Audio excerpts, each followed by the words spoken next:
No one wanted me, whispered the alien hatchling, until a human engineer took her home. My name is Kale Reyes, and I fix things for a living. Broken engines, cracked hull plates, dead wiring systems.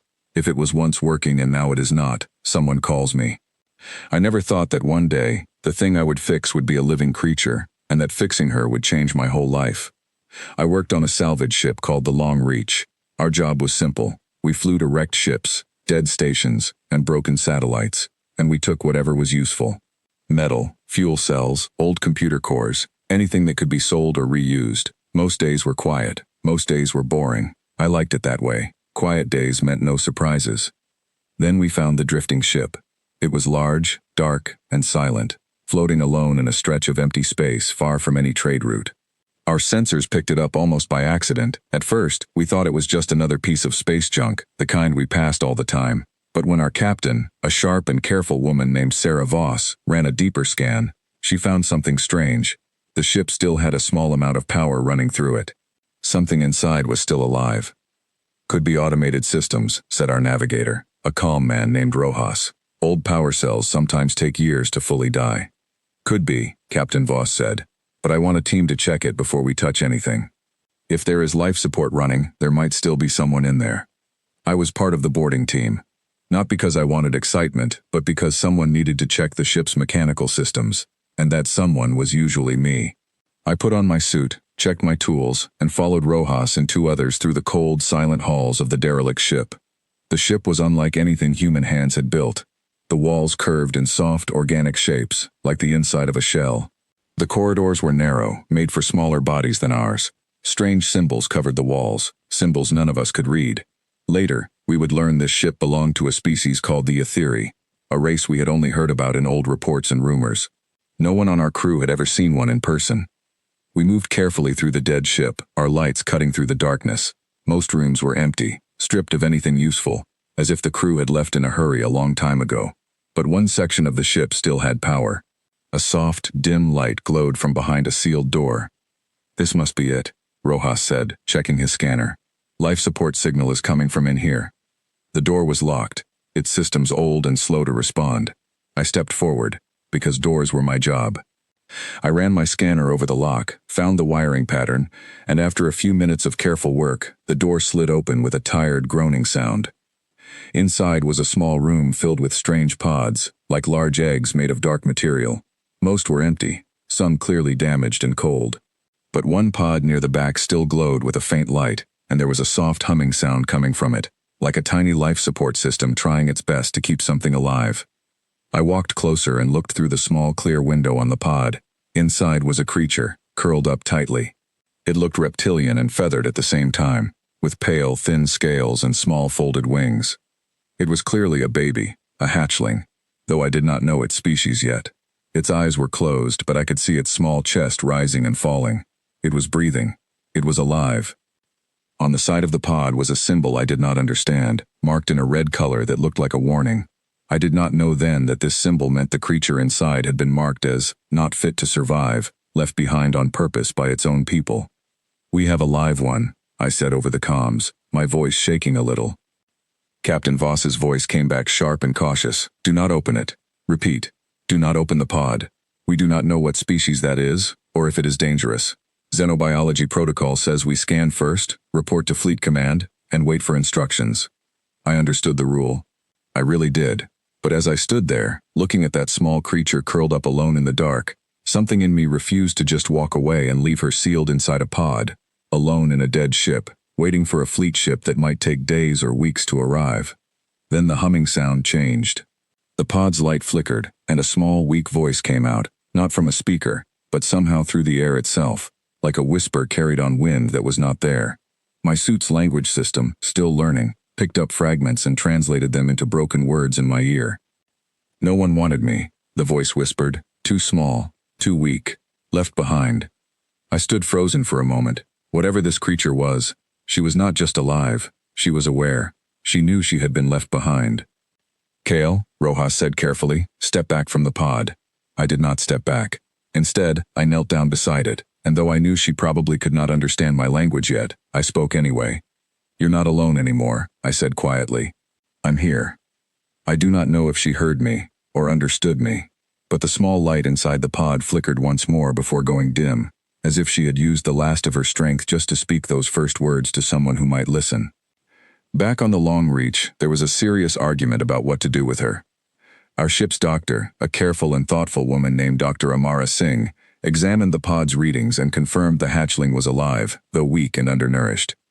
She also confirmed something troubling. The red marking on the pod was a cull tag, a sign used by the Etheri to mark hatchlings considered too weak or flawed to survive. In Etheri culture, it seemed, hatchlings who did not meet certain physical standards were left behind when a colony evacuated or moved on. It was not seen as cruelty by them.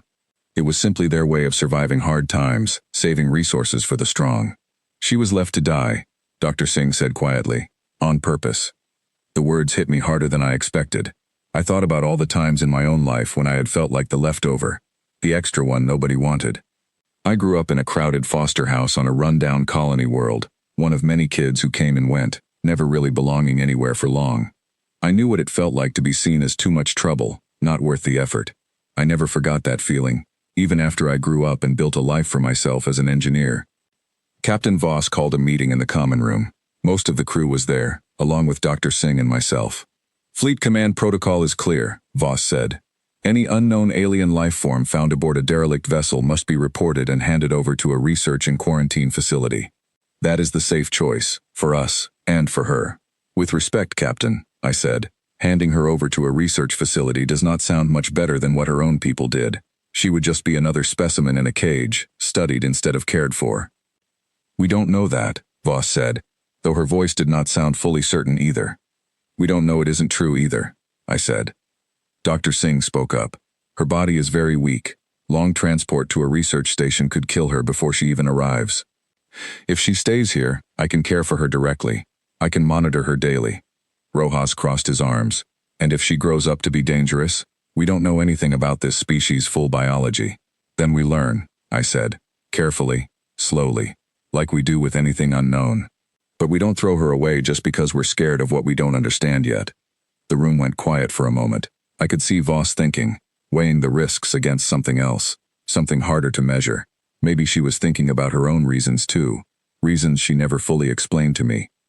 Finally she sighed. We keep her aboard, under close watch, until we reach a proper station. Dr. Singh handles her medical care. Kale, since you're the one she spoke to, you handle her basic needs and try to build a way for us to communicate.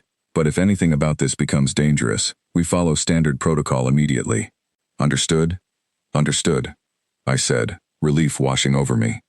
That was the beginning of my life with Vess. I built her a proper enclosure using spare parts from engineering, warmer and more open than the cold pod she had been trapped in. I studied the readings from her pod and adjusted the temperature and light until Dr. Singh confirmed her small body was finally stabilizing. I even rigged a simple feeding system after Dr. Singh figured out, through slow and careful testing, what kind of nutrients her body could safely process. At first, Vess was afraid of everything. She flinched whenever I came near, her small wings pulling tight against her body, her eyes wide and watching. I did not try to force anything. I simply sat near her enclosure every day, sometimes talking about my work, sometimes just sitting quietly nearby while I repaired small tools. Slowly, day by day, she stopped flinching. The first time she came close to the edge of her enclosure on her own, I nearly dropped the tool in my hand. She tilted her head, studying me with sharp, curious eyes, and made a soft, chirping sound. "Hey there," I said softly. "You're looking a lot stronger." She chirped again, and this time, my suit's translator, now updated with data Dr. Singh had been collecting, picked up something close to actual words. "Big loud one," she said, clearly meaning me. "Not hurt me?" "No," I said, smiling despite myself. "Not going to hurt you, ever." Over the following weeks, Vess grew stronger and smarter faster than any of us expected. She picked up basic words in standard quickly, mixing them with her own chirps and clicks. She learned to trust Dr. Singh's gentle hands during checkups. She even started following me around the engineering bay in a small floating chair Dr. Singh built for her, since her legs were still too weak to walk properly on her own. I gave her the name Vess, short for a longer sound she made when trying to say her own name in her native language, a sound none of us could fully pronounce. She seemed to like it. She would repeat it herself sometimes, softly, as if testing how it felt to have a name that someone chose for her, instead of a number or a tag marking her as unwanted. One evening while I worked on repairing a broken circuit panel, Vess sat nearby in her floating chair, watching closely. "What, this?" she asked, pointing a small clawed hand toward the tangled wires. "This is a circuit," I explained. "It carries power, like blood carries energy through your body. When it breaks, the machine can't work properly, so I fix it." She watched carefully as I twisted 2 wires together and sealed them with a small tool. "You fix broken things," she said slowly. "That's my job." "Yeah." She looked at me for a long moment, her large eyes thoughtful. "Fix me too?" My hand stopped moving.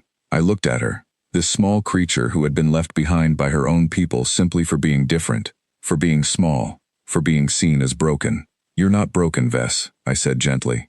"You were just unfinished, and unfinished isn't the same as broken. It just means you still had more growing to do, which you're doing now. Really well, actually." She tilted her head, considering my words carefully, then gave a small, soft chirp that Dr. Singh later told me was the closest thing to a laugh in her species' vocal range. As weeks passed, Vess became part of the crew in her own quiet way. Rojas, who had been the most cautious about her at first, eventually became one of her favorite people, mostly because he let her help him sort small cargo pieces, even though her help mostly meant carefully stacking things into odd little piles. Even Captain Voss softened toward her, sometimes stopping by engineering just to check on her progress, though she always kept a professional tone about it. But not everyone in the wider galaxy saw Vess the same way we did. About 2 months after we found her, our long-range sensors picked up a group of ships approaching. Dr. Singh's scans confirmed it. They were Yathiri ships, remnants of a larger fleet, likely survivors from the same colony collapse that had led to Vess being left behind. Captain Voss called another meeting, this time with more urgency in her voice. "They are hailing us," she said. "They know we picked up something from that derelict ship. They're requesting we hand over what they call discarded cargo." My stomach turned cold at the word cargo. Vess was not cargo. She was a living, thinking person who had learned to trust us, who had learned to laugh, who called me her friend in halting, careful words she had taught herself just to be understood. "We are not handing her over," I said immediately. "Kale," Voss said carefully, "this is bigger than us now. If the Yathiri consider this a legal matter under their own laws, refusing them could create serious problems, maybe even hostility between our species." "And if we hand her over," I said, "what happens to her? You heard Dr. Singh's readings on that cull tag. To them, she's already been judged unfit. Handing her back might not mean returning her home. It might mean handing her over to be disposed of properly, according to their rules." The room fell silent. No one had a clean answer. We agreed to meet with the Yathiri envoy aboard our ship, under careful, neutral terms. I stood beside Captain Voss and Dr. Singh as the airlock opened, and for the first time, I saw a full-grown Yathiri in person. The envoy was tall, with sharp, feathered ridges along her arms and a calm, unreadable expression. She introduced herself simply as Yither Kel, a representative of the surviving colony fleet. "You have something that belongs to our people," Yither Kel said, her translated voice flat and formal. "A discarded hatchling, marked unfit under proper colony law. We request its return, so it may be properly processed." I felt my hands curl into fists at the word processed, but I forced myself to stay calm. "Her name is Vess," I said. "And she's not an object to be processed. She's alive, she's aware, and she's grown stronger than anyone expected." Yither Kel studied me carefully. "Sentiment does not change colony law, human. Hatchlings marked unfit are marked for a reason. It is not cruelty. It is survival. Resources are limited. We cannot waste them on those who cannot contribute." "She's not weak," Dr. Singh said firmly, stepping forward. "Her early readings showed poor health, yes, but that was because she was starving and freezing in a broken pod. Since receiving proper care, her growth rate has been faster than typical developmental charts for her age group, based on the data your own historical records show us." Yither Kel's expression shifted slightly, the first sign of real interest since she had arrived. "Explain." Dr. Singh pulled up detailed scans on a nearby screen, showing Vess's growth over the past 2 months compared with general Yathiri developmental data we had managed to translate from the derelict ship's old records. The results were clear. Once given proper nutrition and care, Vess's growth had not just caught up to normal standards, it had exceeded them in several areas, especially in mental development and adaptability. "She was not unfit," I said quietly. "She was simply born into hard circumstances that made her look weak at first." "That's different." Ether Kell was silent for a long moment, studying the data carefully. This is unusual, she finally admitted. Adaptive morphs are extremely rare among our kind, especially ones capable of rapid catch-up growth after early neglect. If true, this would be valuable information for our colony's survival, especially now when our numbers are already low. I realized then, with a strange mix of hope and worry, that Vess's survival was no longer just about her right to live. It had become something the Aetheri themselves needed to understand, for their own future. "Let her show you herself," I said suddenly. Everyone looked at me, surprised. I turned to the small comm panel and called for Vess to be brought in. A moment later, Rojas wheeled her floating chair into the room. Vess looked around nervously at first, her eyes landing on Ether Kell with clear recognition, some instinct within her recognizing another of her own kind for the first time since she had been left behind. Ether Kell knelt slightly, studying Vess closely. Vess, though clearly nervous, did not shrink away. Instead, she straightened herself as best she could in her chair, and spoke slowly, carefully, in the mixed language she had built from her native chirps and the standard words she had learned from us. "I am not broken," Vess said, her voice small but steady.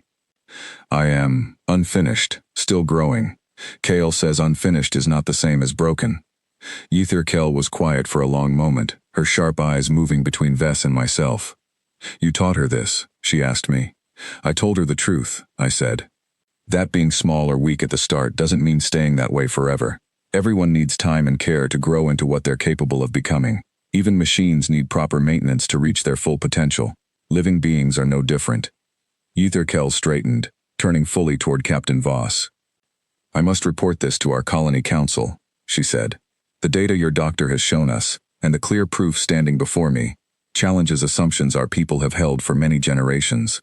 It is possible our culling practices have discarded more potential than we realized." "And Vess?" I asked, my heart pounding. "What happens to her?" Ether Kell looked at Vess for a long moment, something unreadable passing behind her sharp eyes. "Under normal circumstances, she would be reclaimed and properly processed, as I said," Ether Kell said slowly. "But these are not normal circumstances. Given the evidence presented, and given that she has already formed a clear bond with those who cared for her, I will recommend to my council that she remain in human care, under a formal arrangement of shared observation. Her continued growth will serve as valuable data for our own people's understanding, while ensuring she is not simply discarded a second time." Relief flooded through me so strongly I had to steady myself against the console. "Thank you," I said quietly. Ether Kell gave a small nod. "Do not thank me yet, human. This arrangement will require regular reports on her development, and possibly future visits from our researchers. But for now, she may stay with you." Vess, though she likely did not fully understand every word of the formal arrangement being made, seemed to sense the relief in the room. She looked up at me from her floating chair, her large eyes bright. "Stay?" she asked softly. "With you?" "Yeah," I said, kneeling down beside her chair. "You're staying with me." She made that soft chirping sound again, the one Dr. Singh had identified as her version of a laugh, and for a moment, the tension in the room melted away into something warmer. The Aetheri ships left a few hours later, carrying with them new data that would, we hoped, change how they viewed their own hatchlings in the future. Captain Voss filed a full report to Fleet Command, and eventually, official permission was granted for Vess to remain under my care permanently, with regular health checks and observation reports sent to both human and Aetheri researchers. Life on the Long Reach slowly returned to its normal rhythm after that, though it was never quite the same again. Vess grew stronger every week, eventually learning to walk properly with the help of a few small mobility aids I built for her. She started helping me in small ways during repairs, handing me tools, though she often insisted on trying to fix things herself first, usually with amusing results. One evening, months later, I sat in engineering repairing an old scanner, Vess sitting beside me in a proper chair now, her wings stronger, her voice clearer as she had grown more confident in speaking standard. "KL," she said, watching me work. "Yeah?" "Do you remember," she said slowly, "when you found me?" I said, "No one wanted me." "I remember," I said softly. She reached out and gently touched my arm with her small clawed hand, a gesture she had learned from watching how the crew interacted with each other. "I was wrong," she said simply. "Someone did want me. You did." I felt something warm settle in my chest, something I had not expected to find out here among the stars, fixing broken machines for a living. "You know," I said, smiling, Nobody really chose me either, growing up. I moved around a lot, never really had a place that felt like home. Vess tilted her head, curious. Then how did you know how to make me feel wanted? I thought about it for a moment before answering. I guess, I just gave you what I always wished someone had given me. A chance to be more than what people first saw. A chance to grow into something better, with someone who wouldn't give up on you. Vess was quiet for a moment, processing my words carefully, the way she always did. Then I am glad you found me, she finally said. And I am glad I am not fixing broken circuits anymore. I am glad I am growing. With you. I laughed softly, ruffling the small feathers near her head, careful not to hurt her. Me too, Vess. Me too. Outside the window of the long reach, the stars stretched endlessly into the dark, silent and vast. Somewhere far behind us, an entire species was slowly beginning to question old traditions that had once seen the small and different as unworthy of survival. And somewhere aboard a simple salvage ship, a human engineer and a once discarded alien hatchling sat quietly together, proof that sometimes, the most important thing anyone can build isn't made of metal or wire. Sometimes, the most important thing you can ever build is a home for someone who never had one before. That was the day I stopped just fixing machines and started understanding what it truly meant to fix a life. And every day since, watching Vess grow stronger, smarter, and more sure of herself, I have never once regretted the choice I made in that cold, silent ship when a small voice whispered that no one wanted her. Because I did, and I always will.